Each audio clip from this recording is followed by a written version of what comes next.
បាទសួស្តីបងប្អូនទាំងអស់គ្នាបាទថ្ងៃនេះខ្ញុំនឹងធ្វើការបង្ហាញបងប្អូនទាំងអស់គ្នាពីរបៀបនៃការ install ឬក៏ទាញយកកម្មវិធីខ្មែរ keyboard មកប្រើនៅលើទូរស័ព្ទដៃ Samsung Note 8អ្នកទាំងអស់គ្នាបាទជាធម្មតាបើសិនជាយើងមិនទាន់បាន install ទេវានឹង load ឲ្យយើងបែបនេះទាំងអស់គ្នាបាទឃើញទេពេលដែលយើងចុចទៅអត់មានអក្សរខ្មែរទេមានតែភាសាបរទេសអញ្ចឹងដើម្បីយើងយកភាសាខ្មែរមកប្រើបានគឺយើងត្រូវចូលទៅ install វានៅក្នុងកន្លែងនេះអ្នកទាំងអស់គ្នាបាទ Play Store បន្ទាប់មកយើងវាយពាក្យថាខ្មែរ keyboard មកឥឡូវខ្ញុំមានស្រាប់ហើយខ្មែរ keyboard លើនេះបាទយើងចុចមកបាទ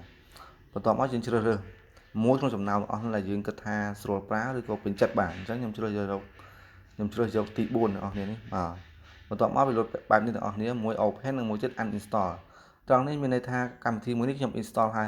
អញ្ចឹងបើសិនជាយើងមិនទាន់បាន install ទេវានឹងឲ្យយើងចុចពាក្យថា install ហើយអ្នកនរគ្នាបាទដោយសារខ្ញុំinstall ទុក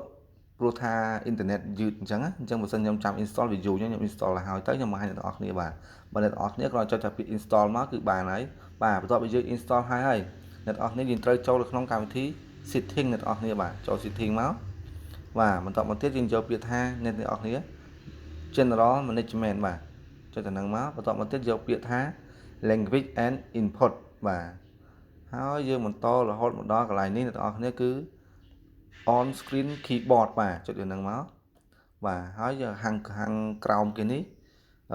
manage keyboard យើងចុចលើពាក្យនឹងមកបាទហើយបន្ទាប់មកនេះអ្នកនរគ្នាយើងត្រូវការបើកឲ្យវាដំណើរការអញ្ចឹងកន្លែងខ្មែរ keyboard នេះយើងមិនទាន់បើកទេយើងចុចលើនឹងមកដើម្បីបើកបានអ្នកនរគ្នាបាទហើយចុចពាក្យ OK មកហើយ OK ម្ដងទៀតមកអ្នកនរគ្នាបាទខ្មែរ keyboard នេះតោះតែយើង install បានវា load មកនៅនឹងបើយើងអត់ទាន់បាន install ទេវាអត់ load មកអញ្ចឹងទេអ្នកនរគ្នាខ្ញុំសូមបញ្ជាក់បាទបន្ទាប់មកយើងបើកនឹងហើយយើងចូលទៅបើកក្នុងកម្មវិធីខ្មែរ keyboard ដែលយើងបាន install ហើយហ្នឹងអ្នកនរគ្នានេះគេនេះចុចលើខ្មែរ keyboard នឹងមកបាទចុចនោះបាទបន្ទាប់មកទៀតយើងចូលពាក្យថាខាងក្រោមនេះ select បាទ select នឹងមកហើយយើងចុចគ្រីសវាមកអ្នកនរគ្នានៅខាងមុខហ្នឹងខាងលើហ្នឹងភាសាខ្មែរក្តារចុចហ្នឹងចុចទៅនឹងមកបាទគឺអូខេហើយប៉ុណ្ណឹងគឺបានហើយអ្នកនរគ្នាបាទអញ្ចឹងយើងចូលតេស្តមើលថាដំណើរការមានភាសាខ្មែរហើយឬនៅបាទអញ្ចឹងយើងចុចមើលអ្នកនរគ្នា